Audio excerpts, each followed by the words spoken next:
Welcome to July, everyone. Here on the path, we are continuing our summer theme with flow. So the whole summer theme is flow. And this month specifically, we're talking about flow states and thriving and what it means to thrive, or maybe redefining what it means to thrive.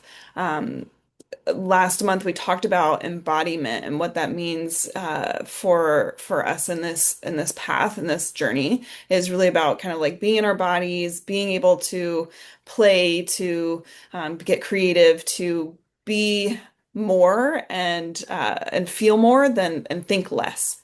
So that kind of leads us into or builds us up to accessing flow states. And I know this is kind of like a popular term and kind of like a buzzword these days. So I'm curious what you guys define or what you experience as flow states. Anyone? So it's not a direct equal word to contentment, but it is Mm. contentment like in the sense that um, flow state is about being fully present. It's a mental and neurological state. Mm. It's about being fully present in where we are in what we're actively involved in. And I think that's the key word is active. So, you know, another buzzword these days is mindfulness. And, there's lots of interpretations or specific skills associated with mindfulness, but that's not what mindfulness is. Similarly, flow Mm. state is about being in what we're actively engaged in. We've done the work, we've practiced, we're just in it. And there's no pressure to perform, there's no pressure to be perfect. It's contentment about where we are. Mm. We could talk later about like that's not the same. Contentment and complacency are not the same. So Oh, that's right. that's why action is really important to understand. Mm. Yeah, I like that distinction. What about you, Megan? Yeah, and you'll hear people say like, "Oh, I'm in the flow," and kind of like, "Okay, what does that mean?" It may be something you've experienced and not maybe known it, or maybe aware of it, but that kind of state of doing and being where sometimes they kind of lose track of time or lose not kind of like a sense of self. You're just kind of actively doing and engaging what you're doing. It's not too hard, it's not too easy. It's just kind of in a rhythm. Maybe that's another way to kind of put it Mm. too. And I know for myself, often that comes doing creative things of engaging just kind of in things creatively and then kind of losing that sense of time, doing something really enjoying, like, oh, I didn't realize an hour went by. In a good way, not I got lost in my phone, an hour went by and I don't know what happened. But maybe like with cooking or maybe with work related tasks, maybe that you're doing too, kind of getting into that flow state. So it can show up lots of different ways, but yeah, people often say they're in the flow, right? Which Patrick, you talked about Yeah. kind of that state of being in. Well, I think that's Yeah. important that you're mentioning it's not being in your phone or watching TV, um, because those aren't active, right? Those The are things passive. being done to us. We are consuming things coming at us rather than us being actively involved in it. So there's a symbiosis of energy that's happening rather than, you know, numbing out and not and just consuming. Right. Yeah. And most of the time when we're, when we're kind of passively involved in something like watching TV or scrolling, it's our brain is actually a little it's understimulated. It's Mm. bored, right? So like it's just kind of again just taking in whatever's being thrown at it. And I think the flow state is really about when your brain and your skills that are inside of you are being engaged in a perfectly like stimulated way to where like your skill is perfectly matched to the task at hand, whether that be riding your bike or performing surgery or, driving your car or something. It can be really anything. You can start to find these flow states in a way that it leads to that present moment being involved and aware in that present moment um and the contentment of it of being like, okay, here I am and I'm just being. I'm not necessarily needing to like focus on anything bef after now or before now. It's just kind of like here and now, and I'm involved. It's like that, yeah, when the time goes by and you don't even realize it, you're like, oh, like an hour of my life, and I feel so refreshed. I feel energized by it. I don't Mhm, feel drained by mhm, it. mhm. Mhm. Yeah. Yeah, so not just kind of like losing the time, right? You're actively participating in that. Yeah. And it feels good. It's not a like, yeah, draining experience. Well, that's the Yeah. serotonin, right? So the serotonin that's going to get released in response to the flow state. That's what we Mhm. feel. That's what we call happiness, right? That's the Yeah. happiness neurotransmitter. It's not entirely accurate, but that's what we're feeling. And I think Hmm. that's a really good distinction that two of you are making is, sometimes we're scrolling and it's understimulating. Sometimes we're scrolling because we're so overstimulated. That's what we want to do. And we're still engaging mental capacities, but no physical. Hmm. So the energy's trapped. Yeah. And so, this is mindfulness. This is a component of what mindfulness means. And that's why we're losing the track of time because we're so in it that Hmm. we're not obsessed with time or how long it's taking or how well we're doing with it. But it's different than dissociation. And in our world of mental health, that's a thing that happens. We talk about dissociating. Even everybody experiences it at some point on their ride to work, or you take a path the same time every day and Hmm. you just kind of lose track. That could be that you're in the zone or you're in a flow state. It's mostly that you're bored and you're dissociating. So that's a really good thing to notice too, is if I'm like off daydreaming, I'm, scrolling, I'm distracted. That's not flow state, that's distraction, that's dissociation. Yeah. Flow state again is just being so focused but not drained. You said Yeah. energized. Yes, exactly. You're Yeah. engaged in it, not, Engaged, yeah. yeah. Yeah. Yeah. Yeah. Patrick, as you were talking about that, they made me think of like kind of like our mind being on autopilot, right? We just kind of like do oftentimes like morning routine or like driving to work or driving kind of in general sometimes.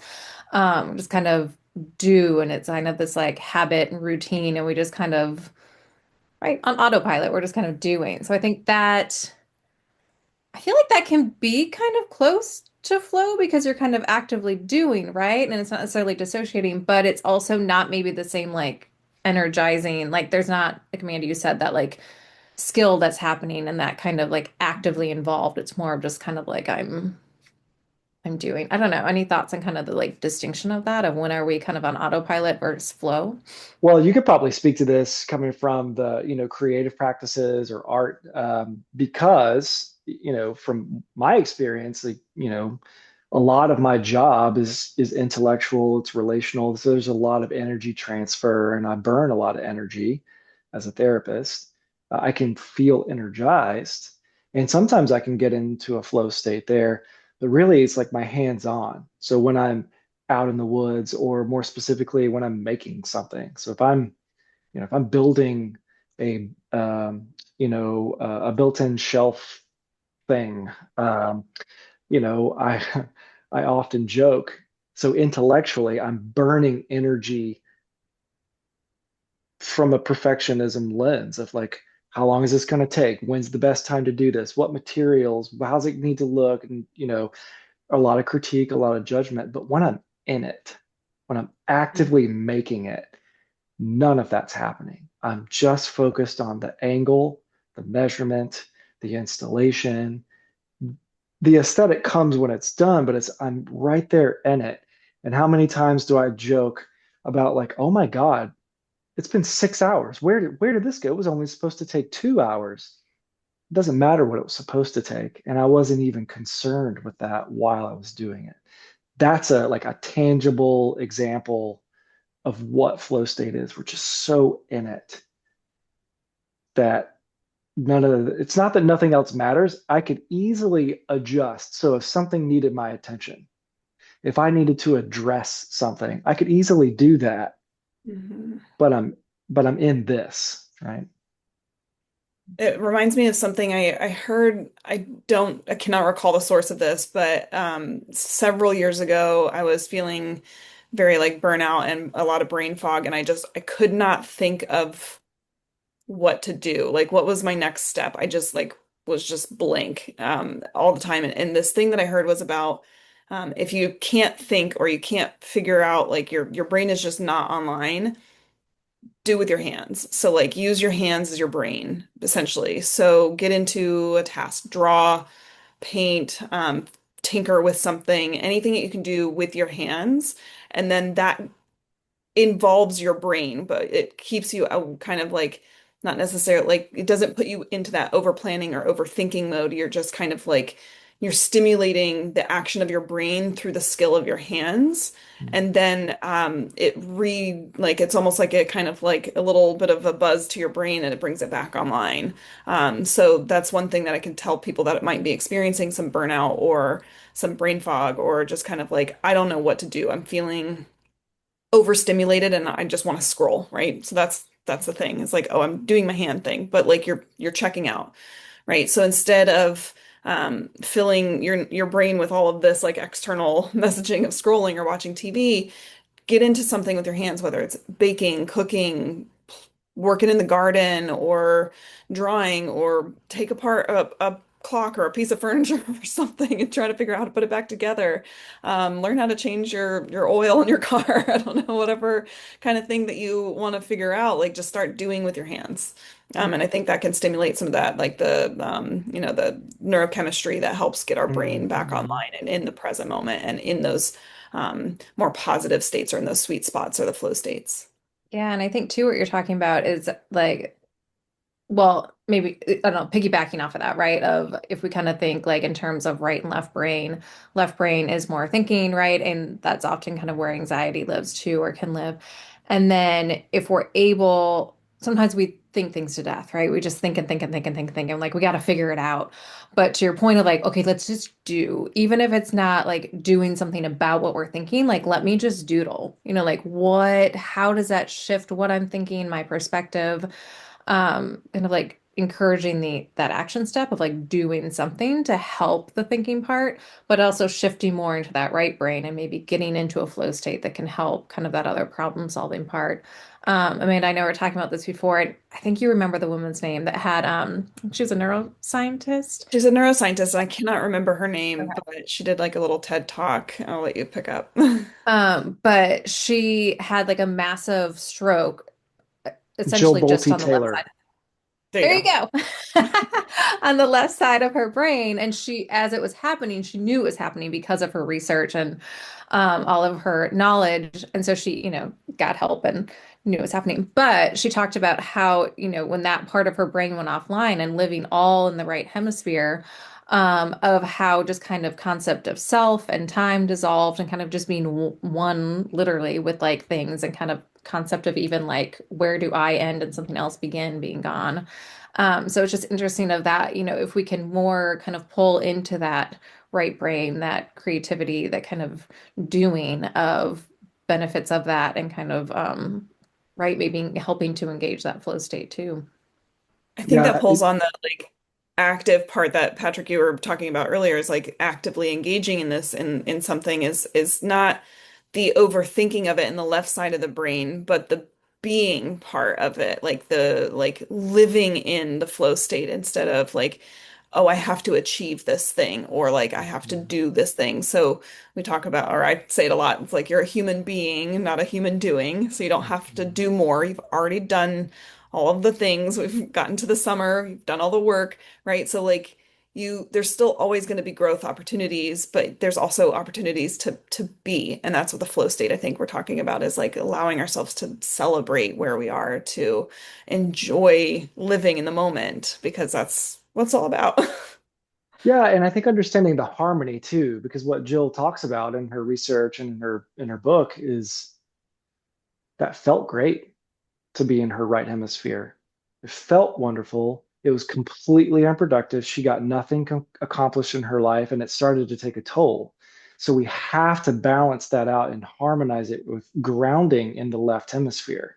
So, and that's what prompted her to get back into her studies, to get back into her work that was so meaningful to her, is um, starting where she was, which is all right hemisphere, and then slowly building back the pathways to Mhm. bring her left hemisphere back online, because it's that balance that she's talking about being so important, of being and doing, because we could just exist out here and float around, as she says, but we have to ground ourselves in order to really put that in action and find meaning in it.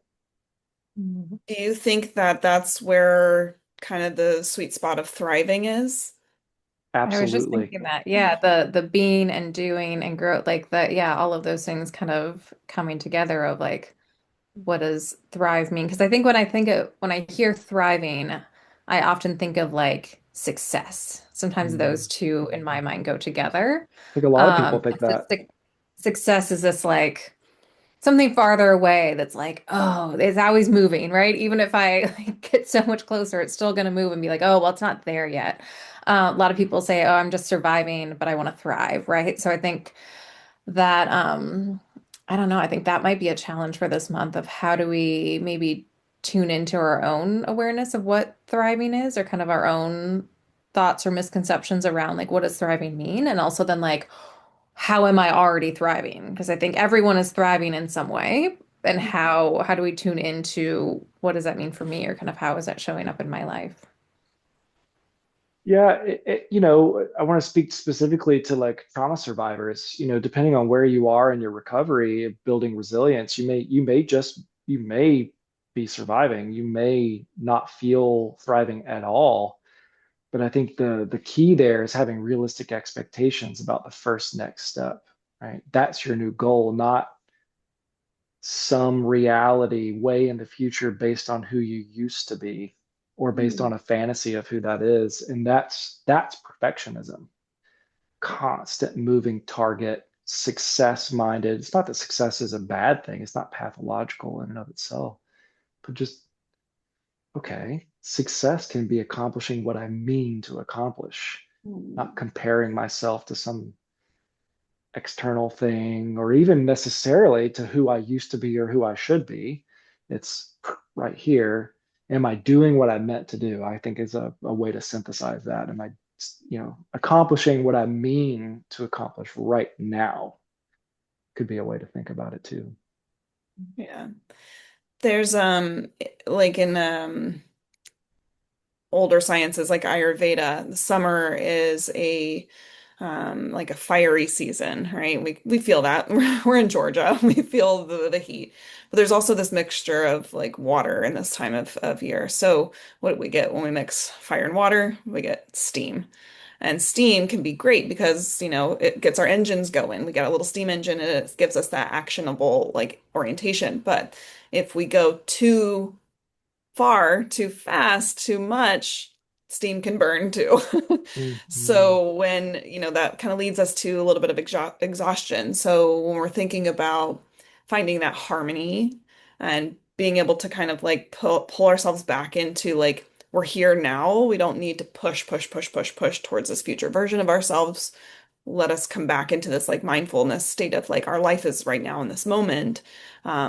Yes, it's like physically like the season is hot, but like we kind of we can find ways to cool ourselves off by finding those flow states, by giving ourselves permission to be more in that state, that more harmonious contentment state than kind of pushing, pushing, pushing towards this like vision of success that is like so far out of our reach, right? Finding moments of success in each day. Like, yeah, I got up today and I brushed my teeth. That was a big success for me, right? Like that's, sometimes that doesn't happen.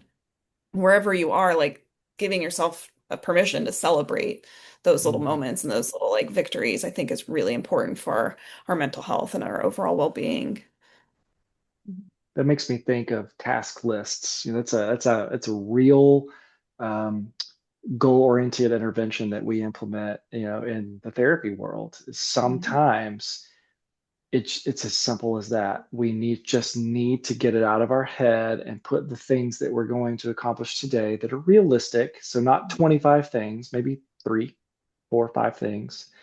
Yeah. And we don't erase the thing that we did. We put a line through it so that our brain Mhm. registers that's been taken Yeah. care of. We can let that go and we get to celebrate it. It's not, oh God, I've got five more things to do. Or it's not like, oh, sure, I did that, but it's, yeah, I did that. And now what? Yeah. I love that.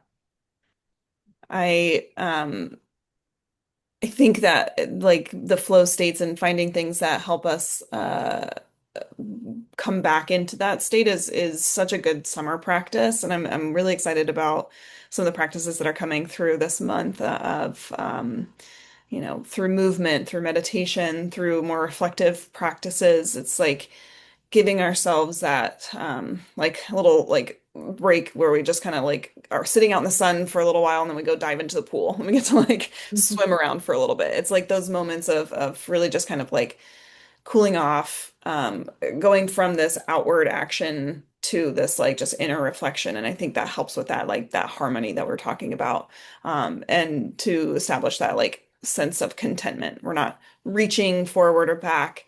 We're present. We're just we're tranquil in where we are. I think that's a really sweet thing. Are you guys excited about this month's practices? hmm Yeah. Yeah, I like flow. It's fun. And I think, yeah, I'm excited for this theme. And I think too, kind of, I know journaling will kind of help tune into that, like what is thriving, right? And kind of Mhm. help people tune in for themselves. Like, okay, what does that mean? What does that look like? So I think kind of some work there too, is beneficial. And then, yeah, I know we're diving into flow. I like your analogy of diving into the pool. I'm always going to bring in the summertime, Yeah. summertime It activities. makes me think about, we talked last month about like childlike experiences and bringing those, embracing those, bringing those in. When we were talking about what flow actually looks like, what it feels like, it's like a kid building Legos that just like so in it, and we still have those parts of us that we get to activate and being attuned to what we need. If we're too hot, we get in the pool. We want to get out of the pool, get out of the pool. Like it's just, I mean, those are very specific examples, but I think it's something to just kind of set as a model for what it can look like and feel like. Yeah. I think it does set us up for, the like kind of going through the middle of summer towards the end of summer too. And it kind of helps us go into the next cycle of fall through summer, all through the seasons of the whole year. Do you guys have anything else that you want to talk about with flow states or thriving? No, I Any think key takeaways? I think just the main thing is that presence. I think Mhm. if nothing else, it's, you've done the work to let go, make space in the fall. You've, embraced, you've re-energized, you've, built the capacities in the winter, spring. We like use that energy to build and develop, own it, own where you are. A lot of my clients, what we talk about is, you know, working and working and working. And like, well, did you like bust your ass for so long to just keep doing it? Or was there something else in mind? Yeah. Let's give ourselves permission to celebrate that and actually, oh yeah, I did all this and I've done it. Now let me celebrate it. Doesn't mean I'm done. It just means I get to celebrate it and be Yeah. here. Yeah. My little takeaway is still from last month. It's think less and feel more. Mm-hmm. Yeah. Yeah. I think like flow state of like you're waiting and waiting for the wave to come and then, oh, I got it, right? So like enjoy the ride. Yeah. Yeah, Mm-hmm. I like that one. All right. Well, until next time, have a wonderful summer.